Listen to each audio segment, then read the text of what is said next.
in my mind, I'm like, I'm an ice cold person and I do not cry in front of people. And it's like, oh no, actually I cry all the time. I cry because his hair is really soft. I cry because he is like an inch taller than he was before, and he couldn't see me when he was inside my body, but now he can see me.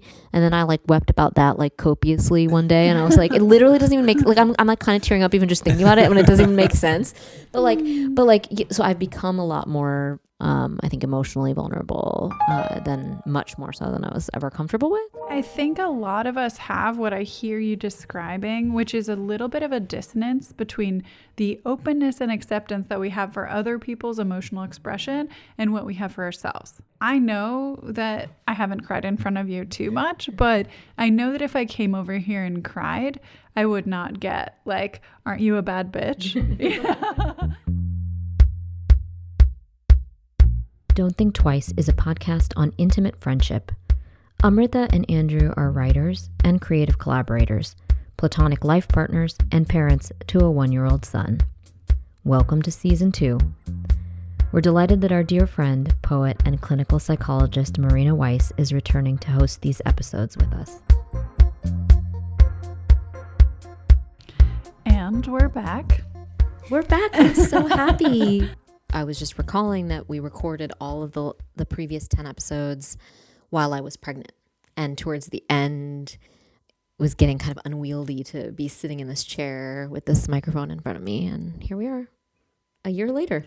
Less pregnant, thankfully. And Ati is a human being who has strong opinions about peekaboo and going to bed. And not going to bed. Yeah. And he's perfect. We're really excited. We have big dreams for this season and big dreams for ourselves and for him. We'll talk about a lot of things in Season 2, and they won't all be about ourselves. We had a Season 1 journey about Adi, and Season 2, we hope to broaden that. It's been a great jumping off point, looking out towards all the different ways that, people relate to each other, whether that's romance and family and friendship and community building and art making. We hope that you'll also get some cameos from additional members of the chosen family. So you'll kind of get a little glimpse into this village. Cheers. Cheers. Yeah. This podcast also brought to you by Rosé.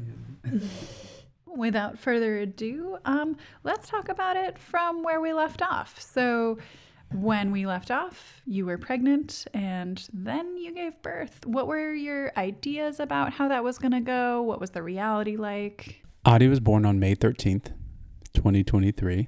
So tell us the story from the beginning. We were scheduled for a birth. An induction. Which should have taken place on May 11th. And we were 20 minutes into the drive, 20 minutes into the drive, and got a call from the hospital that a lot of people were having babies, and that could we come back in a few hours. Mm-hmm. And so we turned around, came back home, waited a few more hours. I'm ready, of course, ready to get a show on the road. Oh, so ready. So we burned a few more hours, got back into the car, arrived at Brooklyn Hospital, waddled our way up to the second floor and found a hallway full of pregnant women in labor.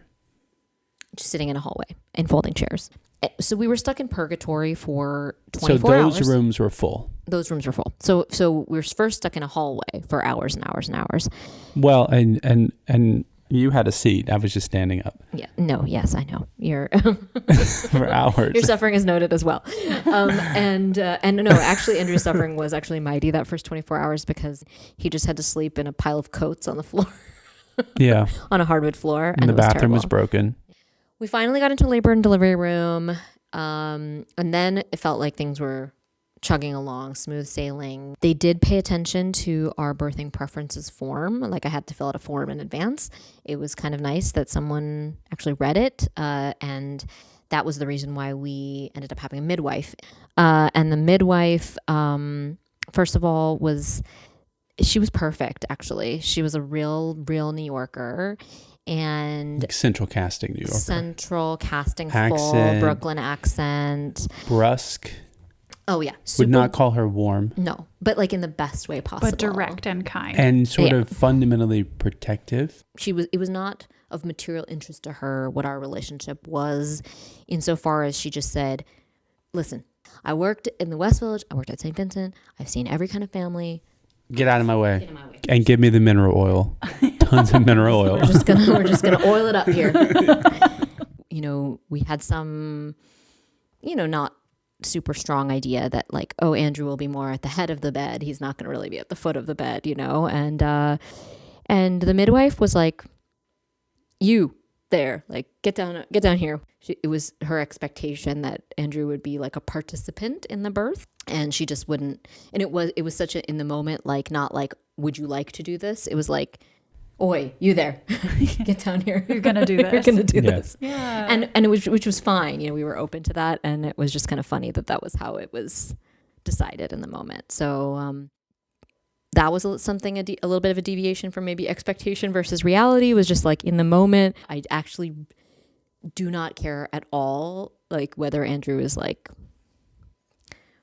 what he sees or what, how much, whatever, like, which, that's an intimate thing for a friend to have seen happen Super to your body. Intimate. It's so intimate that a lot of people don't let their partners see. Their partners at the head of the bed. Yeah. Right. I mean, there's a lot of, we had a doula and a diffuser in the room. We had our music going, for which the midwife insisted we keep on. Mm-hmm. When I turned it down, she's like, no, keep it on. Mm-hmm. And so they're, trying to stay relaxed and sort of in this particular space. But to Amrita's point, it's like once it starts happening, the clock is ticking. Once the midwife is like strapped into her stool and right at the end and has you in the stirrups. Yeah, it's like yes, go time, baby. It's not the process didn't feel like gentle.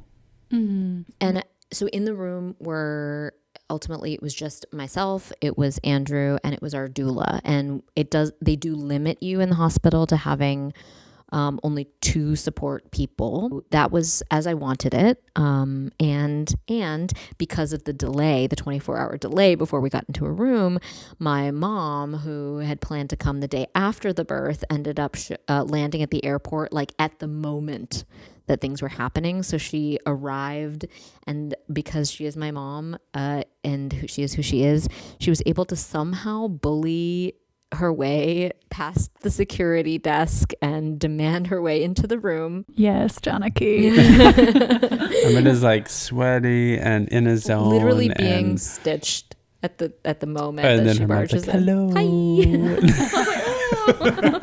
You made it. And she was delighted, of course, to be the first person into the room and to be able to hold the baby at the his basically moment of his emergence. rawest. Mm-hmm. It's hard to say. So all in all, I mean, I think it was in many ways not what I was expecting. Also, what to do about induction and this and that and the other.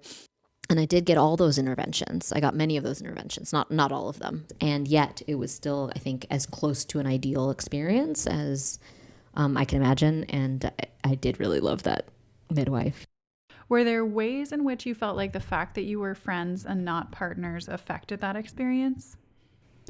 There were some logistical, I should not say logistical, administrative things that had to happen in the hospital with the registrar. Because we're not a traditional couple, we had to sign some paperwork so that I would appear on the birth certificate. Right. So we actually talked about this before in season 1 about establishing parentage when you're not married. And what it actually turned out in practice in the hospital is that they just kind of let you sign this form. In practice, the doctors and the registrar at the hospital don't actually really care. Technically, what we affirmed to is what we talked in season 1 is that it's like that the baby was conceived through natural means, method, quote unquote, like sexual intercourse. That's so interesting. Why do you think they need that information? It's illegal. It's some sort of legal machination that I can't tell you why. I think because, she's a woman, I'm a man. There were a lot of assumptions made by the nurses and whoever Which I'm doesn't sure matter. had charts and could have looked at paperwork and determined that we weren't married or weren't a couple. Maybe. Did people ever refer to me as your wife in the hospital? Do you remember? No. What was sweet about the ward is that everyone referred to you as mom. Yeah, and maybe even that's to by, me, maybe they that's by referred to you as design. mom, Yeah. and they did understand that I was dad. The nurses there, I think, did a really beautiful job, and I didn't feel like in any way that the experience was different than it would have been if we were a traditional couple. For any other person. Yeah. Beautiful. I'm glad y'all had that experience. My like tiny facet of that experience was that I was coming over to tend to your plants in the backyard because I came in thinking that y'all weren't here, like that it was like not an intrusive time to just bust into your home. And Andrew was like coming home to shower. Oh, I didn't even know that this happened because I was still at the hospital. I forgot about this. You looked elated. You also looked so tired. And you were like, Umberton did such an amazing job. Oh, that's so nice. And I was like, I'm so glad to hear that. Like, was it okay? And he was like, yeah, it was Oh my God, so you were like the first person to see Andrew after the birth. Forgot about that. I did Oh come my home God, that's briefly. so funny. It was just really He was so beautiful. cracked out. He didn't mention it when he got back to the hospital. Well, I was also like, that our whole friend group was like awaiting news. And so, Yeah. Liz So texted you me were able afterward to- and was like, is Umrita okay? And I was like, yeah, it seems like she was okay. Andrew said she did amazing. I was like, Well, that brings up a good point that I had forgotten about, which was it did not occur to me that I would start that process at home so exhausted. Yeah, at a deficit. From the time we went to the hospital, like the 48 or 72 hours we were there, I didn't sleep. So we both come home, and I would assume that she would come home tired, but I thought I was going to come home fresh and ready to take like the first leg. Which for me at least was like such a blessing that my mom was able to be with us for the first couple weeks, because she cooked, she cleaned, she did like so many sort of like maintenance work.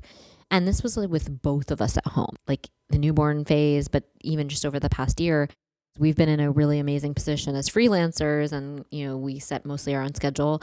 So we were both at home, and that's not the case for a lot of couples. so tell us more about that period of time, the like very early days with Ati. How did it feel? I was lucky to have a pretty medically uncomplicated birth. And even a very normal, uncomplicated birth was beyond my imagination of physically taxing, and also like emotionally taxing. I just didn't want to see anyone. I didn't want to, like, I've never felt that way, that I like didn't want to see or be seen. It really felt like this animal need to like be in my den alone and just sort of like tend to my wounds or something. Maybe you remember better, Ben. A little Andrew's bit of a haze. Nodding. We from the beginning were able to trade off nights, shifts during the night, and at newborn time, like that, there were a lot of shifts because they wake up a lot. They have no circadian rhythm. Well, at this point, you were breastfeeding. Regardless of what happened, your attention was needed every 3 hours. It would surprise me how concerned you were about being able to or not being able to breastfeed. I think it surprised myself too. Like in retrospect, like so happy to have stopped when I stopped, which was around probably 5 months. He was 5 months old. Factually, biologically, it is impossible to do equitable care. Child care. Yeah, at that stage, if you're breastfeeding, like there is more time. And also, I want to point out that this was one area in which you two had a less equitable distribution of labor in your parenting. Mm-hmm. But I think overall, and I'm someone who worked in perinatal mental health. I've worked with hundreds of pregnant people. I have never heard of such an equitable distribution of labor as you wound up having with your childcare situation. And I think we should talk more about that. Well, because I think it's a shame if that's your observation. But yes, we're fortunate that we do work from home and that we own a company and work together. That's like very much an even playing field. And so, I mean, we were both here. We both did the same work. We went into it understanding that it was a priority to try to manage our child care as equitably as possible, feeding aside. And there was an evolution of that, obviously, because we had never done something before. And also every child is different.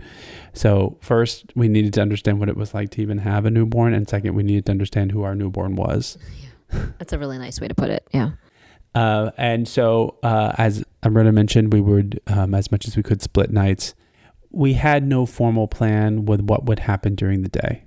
That was when we started thinking more about sort of splitting the days. And previously to that, we had been splitting nights. So we would do shifts. And like I said, first it was 3 shifts, then it became 2 shifts. Fast forwarding a bit, transitioned to full nights, where I would have him for a full night, Andrew would have him for a full night. I can't stress how much separate bedrooms ended up being like the critical element to, what you at least you observed as being a very equitable situation, felt to me very equitable. And partially that was because every other night I was getting a full night's sleep. And that is not something that a lot of parents have when you share a bed. Nobody's getting a full night's sleep every night, which is not still enough, but it's a hell of a lot better. It's really not bad. Yeah. I think I've said it multiple times over the past year that I was like, wow, we really cracked the code on parenting. I felt like I had cracked the code at least because, I went in, not wanting to have, the reason I didn't want to have kids to begin with was because of a fear of inequitable parenting. And I was like, oh shit, we figured it out. This is it. This is it really was so in that, this was an example of something that was exactly how I envisioned it, but even better than I envisioned it. Yeah. Just want to highlight that. Yeah. What I have seen largely is that the birthing parent, who's also the nursing parent, usually is the person who builds the habit of responding to the baby. And then the other parent, who is usually a cishet man, does not respond to the baby, even when things have transitioned to formula or it's a situation of just soothing the baby and putting the baby back to sleep. And there's so many cases of the kind of, there's a whole school of feminist analysis about learned incompetence, weaponized incompetence. Weaponized incompetence, where that definitely is not in play in this household. Right. And it just the contrast with you two, where you're actively supporting the baby together and actively supporting each other's sleep together is wild to me, because I know there are also plenty of couples where they don't always sleep in the same bed for sleep reasons anyway. Maybe someone snores or, maybe someone works nights or makes whatever. Perfect sense. Yeah. And so I think that the fact that it's not common practice to seek a way to make an equitable partnership around parenting a newborn really speaks volumes to how our culture kind of frames this as a process. Totally. And I think, of course, there are limitations like space and financial limitations around, if you have a 1-bedroom, that's what you have. Everybody sleeps in the same room. That's what it is. But if you have the resources to have a separate space, I just think, it's about being imaginative about what that means. It doesn't mean that you are never going to sleep in the same bed again, and doesn't mean anything dire, I think, about a romantic relationship, but we already had that separation. So that was easy. What you're talking about, with a birthing parent and a nursing parent often taking the lead of childcare. Before we got to where we are now, which we'll explain in a minute about how we divvy up childcare, I could very much see our our relationship heading in that direction. You could? In so much as when it's not spoken who takes care of what, at some point, if something has been done enough times, then both people just Default, adopt it right. as that's the first step. When the baby cries, Amrita gets up to go see. And then she decides from there whether to tell Andrew what to do or if she's going to do something. And like it, And I sensed that actually as a friction point with the nursing process, because if I'm nursing, I also decide. I decide when he eats. I decide when he's done eating. I decide when I want to give up on nursing, when I'm like, okay, he's given it the college try. I can't do this. It's time to give him formula. But I was driving the bus on a lot of those decisions, and I didn't particularly enjoy that, to be the person who's driving the bus and all that. And I sensed that you didn't enjoy that either. You wanted there to be more of a system, or you wanted to be able to make the call and just say, he's hungry, I'm just going to feed him and be done with it, and not have to consult me about, like, can you breastfeed right now? Can we try this first? How long are we going to wait until how long we were going to wait was frustrating sometimes, because it's like, because to me and my personality, and not having even the ability to like feed another human from my body, it would release me from the stress. No, I understand intellectually, but again, this was on many levels not an intellectual decision-making process. Yeah. So, what I'm hearing was that part of what you balked at was this emotional labor piece of having to be the one to drive the bus, as you say. And Andrew, part of what you balked at was not being able to be an equitable partner in doing the emotional labor of like, I help determine when the baby's ready to be fed. I help Absolutely. determine. And I think that's I don't know if it's, I'm not saying it's unique to us, but it is, I think a somewhat unusual situation that the male half of the partnership or couple, whatever, is like, no, I'm frustrated because I can't provide the emotional labor that I want to and that I can provide. So when you get a full night's sleep every other night, you never get to the point where you're so exhausted that you can't see straight. I don't think either of us ever got to that point. In general, at least I don't recall either of us like losing our temper with each other, or like I don't know, not really fighting. I think if anything, the disagreements that we had at the beginning were around the feeding, and it's very, I think you make a really, like, you really get to it, Marina, by saying that, like, that it's his desire to do more emotional labor and my desire to do less. No, I wouldn't have identified, I think, it as that, but that's what it was. Which just really speaks to, again, the equity, the beautiful equity.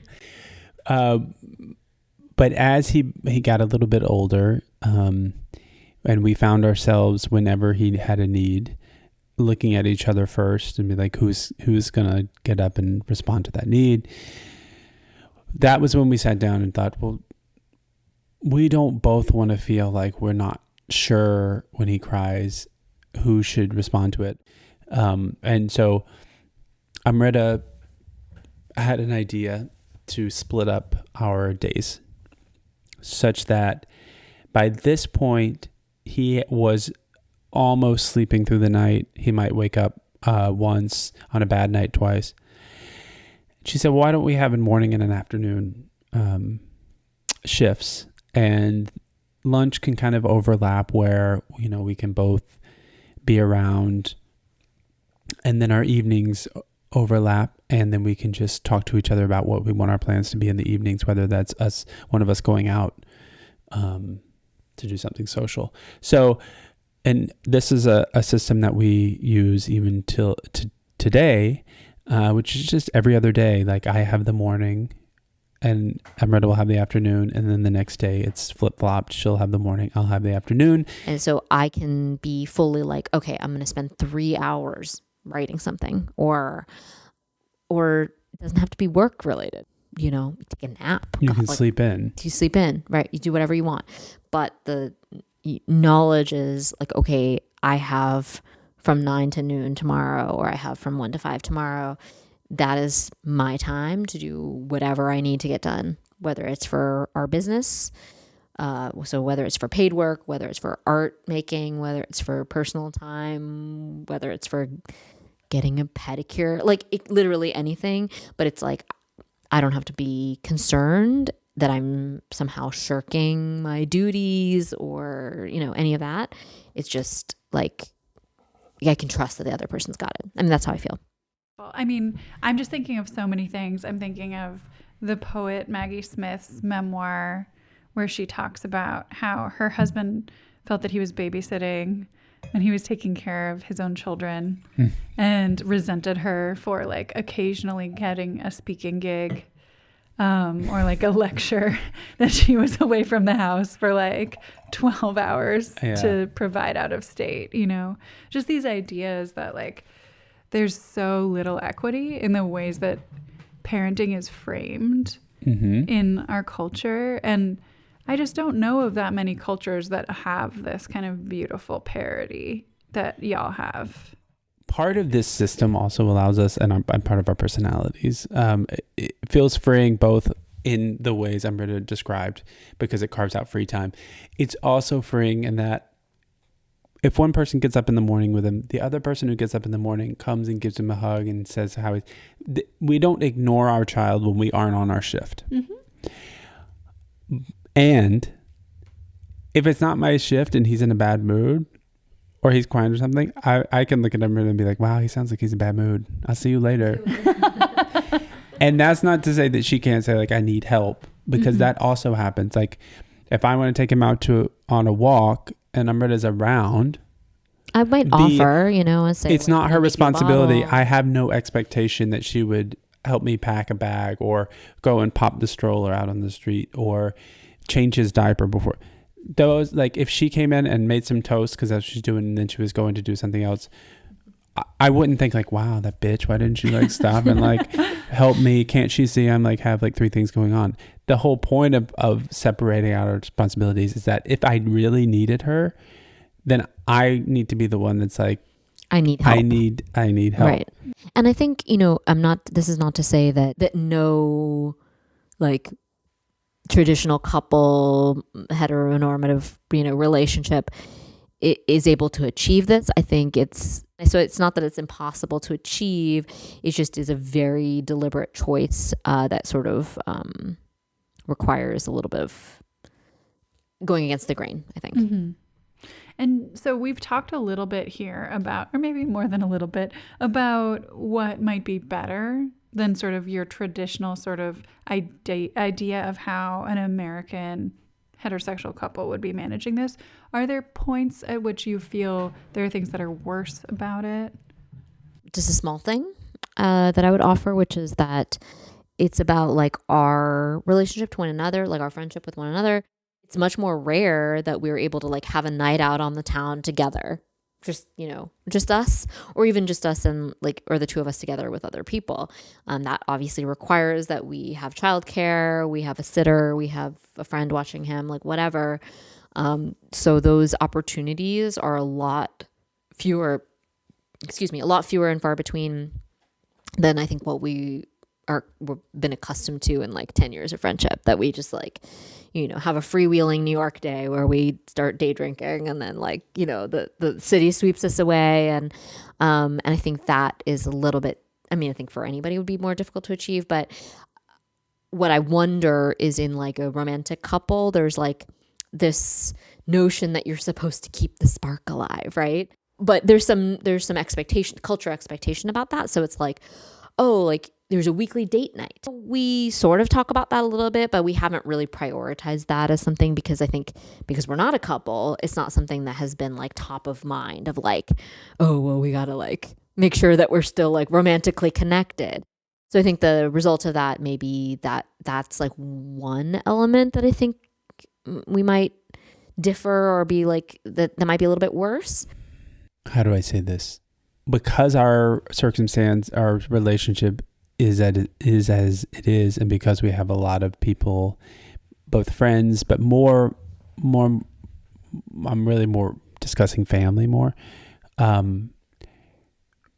it's both freeing to not have the expectations that come with a heteronormative romantic couple. But what that also means is there can be like a lot of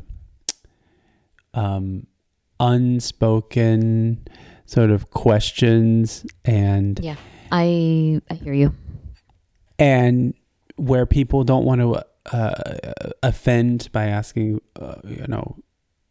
a question, or they're curious about, or and how. I think this really leads to a family, like it's more of a family dynamic thing, because I think when you're married, there are defined relationships between you and your in-laws, even though sometimes those relationships are fraught. But at least that's a defined relationship.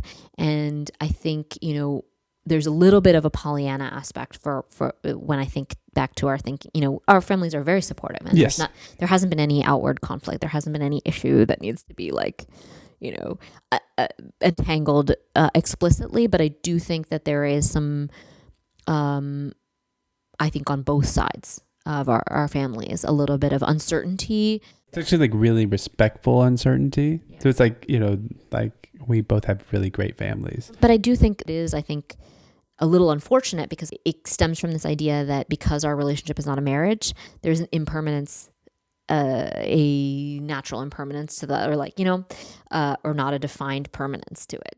I also think that speaks to something that we talked about in season 1 a lot, which is that if Ari grows up and thinks that what you guys have is friendship, he's going to have such high expectations for what a friendship is, right? That like the relationship that you have is not the relationship that many people in the US would define as friendship, which is something closer to an acquaintanceship. Yeah. A really important theme that has been on, not to speak for you, but has been on Andrew's mind a lot, is the idea of commitment and committing to your friendships. And I think that's something that like is missing from a lot of our sort of mundane definitions of friendship, is that you can be friends, but there's not like a level of buy-in there. And sometimes that means a level of sacrifice, or a level of like maybe doing something you don't want to do, or and in any relationship. and it's not a bad thing. Again, we talked about it before, but lack of vocabulary for these types of relationships, that it's like, okay, my friend is someone that I like, I'm buddies with at work, or that I see at once a month. That's been a little bit more in the public conversation. I would say even in the last 6 months, I've noticed a lot more of that in the public conversation, that it's like, okay, we don't have the right spectrum to discuss some of the intimacies of relationships that can exist. And that's why this podcast is so timely. Because the activists like Alok Menon are saying like this week that they don't prioritize their romantic relationships over their platonic friendships, that they share resources with their platonic friends, that they are extremely emotionally intimate with their platonic friends, that they travel with their platonic friends, they make future plans with their platonic friends about their co-living situations, right? All of which are things that y'all do.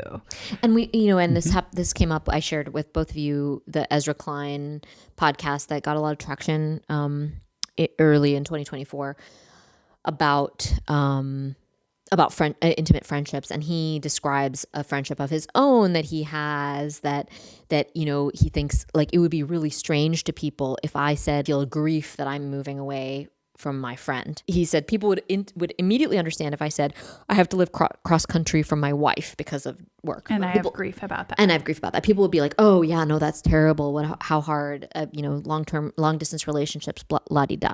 But if you say, oh, I'm moving cross country from my best friend, and they're two straight men, and he was like, people don't get it. And I think it also speaks to a broader cultural shift, which is about perhaps thinking more critically about some of our individualistic values, right? I was going to say the same thing. We have this fantasy in the US that each of us is like an island that is somehow has bootstraps as well, and we're pulling ourselves up by our bootstraps on as our an island. And we don't have any negative feelings about, the ways in which we are kind of adrift somehow as an island with bootstraps. Yeah, right. For in the like not sea of on other anyone. People, right? And in reality, we know as psychologists, we know as social scientists, we are fundamentally permeable. We are fundamentally in concert with other people, and the mental health of the people around us affects our mental health. The well-being of people around us affects our well-being. And the more that we can connect with people and have positive relationships that are deep and meaningful with those around us, the better our mental health will be. So it's kind of about unlearning some of that cultural narrative. I think that's so beautifully said. Like, I think about balance a lot in this way. And in our relationship, trying to rebalance our individualism with the way that we support each other and not losing either one of those. And because we have the luxury of being in an ill-defined, undefined relationship, that allows us to do those things, is to balance in whatever way we want to. That also means that there isn't sort of dictionary that would explain what our relationship is to someone who is very confused by it. And I will say, like, these sort of like defined roles, like they exist in queer relationships, in gay relationships, like marriages. It's like totally severing yourself from the expectations that two people are going to be a closed unit, only providing for themselves, like, to your point, in a very like isolationist way. Yeah. So I've heard you use the term platonic partnership. Are there other terms that you feel capture some of what you're experiencing together? Not that I've been able to think of a shorthand. And honestly, like, I don't like platonic life partners. It sounds very clinical to me. I think it also could be an interesting task for us, for our chosen family in general, to ask people to help pitch words, like whether it's co-pilot or, something else that feels like it warm enough, accurately though. captures. It's like something that has the warmth to it. The word partner fits, but there are scenarios where I don't use partner because I want to be explicit that I'm not partnered in a particular way. Single, in other words. Well, we should Single. keep talking about this. I know you have an essay in you about it. Yeah. So, but single, but not single. I'm not untethered. You have a family. I have a family. What we're doing, what you're doing, the two of you, is inventing a category. And it is, something that you can think about naming, since it's your lived experience. So for me, like, I think something that's been very different from my friends who are partnered in more traditional ways is like a desire to want to have parent friends. I haven't felt this need and desire to seek out, we need couple friends, we need parent friends, we need have it be our relationship be predicated on a shared experience of having a 9-month-old child or something like that. I don't feel that at all. And I would suggest that that's because your worldview, the two of you, is not unusual just in regards to your partnership with each other. It's also unusual with regards to your intentional cultivation of community together. And you were interested in throwing events which brought people together around arts. You were interested in throwing beautiful parties in your home that brought people together. You are really thinking about yourselves in community and bringing community together. And I have met and am now like close friends with so many ex-boyfriends of Andrew's. What role has our friend group played in your early parenting experience? Crucial role. Yeah. What this last year would have been without our friends, I shudder to think. Yeah, all of our friends. And so many people like you organized a meal train for us, like everyone who contributed to that. Near and far. Yeah, I don't know what our life would be like, and I don't know what this past year would have been like to feel if we didn't have so many great people around. And I don't mean that, of course, like the support in all the ways has been incredible, but just being around. I would also frame it differently, which is that you bring a level of joy to hanging out at your house. where like I come over randomly while you're recording your radio show. And well, I was going to mention, like, the year has been a whole transition of us learning how to take care of a baby, but in maintaining something as simple as like a 2-hour radio show on Sundays, and that being something where Amrita and I are going to be here on Sunday nights, and our friends know where we're going to be. And if someone wants to come over, they're open door always policy. welcome. Right. Yeah. And that's felt like real, like cozy. so cozy. Nice. But to remember that we have this like little creature like crawling around with needs and whatever, and it doesn't, and we aren't neglecting him. He's not like in the other room. We haven't locked him away. I think that's like such an important thing to me, is that he can observe. I mean, to whatever extent that he's like aware of that or sentient about that at this point, but that I would like him to grow up to understand that that is the kind of household that we have, and these are the kind of relationships that he can also have with like our friends. You know, that's like something that's really important to me. I don't know if you're aware what a refuge it is to come here on Sunday nights. I think for a lot of people, there's Sunday scaries. A lot of people in our friend group are going through divorces. There's like these feelings of aloneness, and just having a place where you can always come have this cozy, friendly dinner party is a really beautiful thing.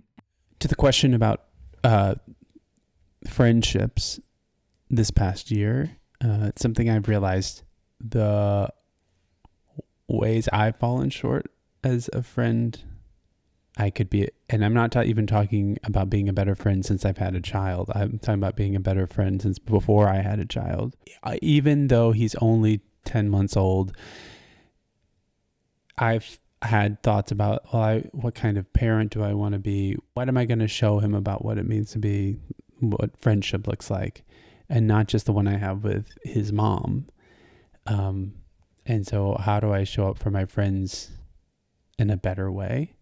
Point being, this past year, with my friends being so supportive, it's encouraged me to think about how I can support them just as much. And as actively. Both for myself and because I want my son to see what that looks like.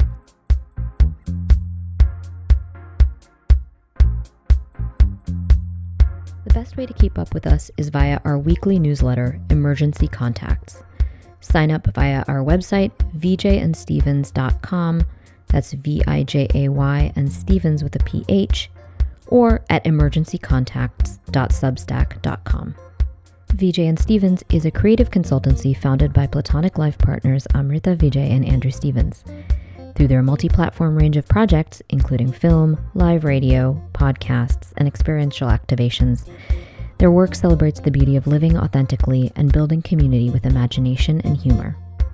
Marina Weiss holds a doctorate in clinical psychology and a master's of fine arts in poetry. Her professional work and research interests center on providing trauma-informed care and on addressing mental health disparities through community-based participatory research methods. You can learn more about her at marinaweiss.com. Our next episode is about family, straight from the horse's mouth.